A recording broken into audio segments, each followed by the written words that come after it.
A construction loan is different to a traditional home loan. It's a type of loan used to finance building new homes and major structural renovations. With a construction loan, you don't draw down the whole loan amount up front.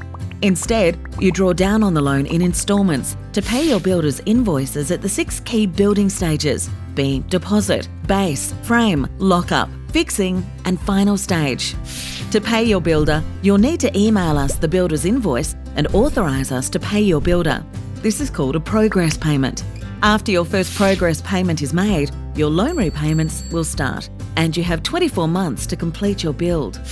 During construction, your loan repayments are interest only. You only pay interest on the money you've drawn down, not the whole loan amount.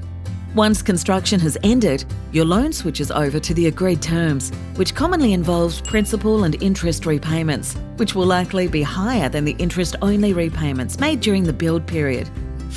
To chat through your options and understand more about construction loans, speak to your lender or broker today.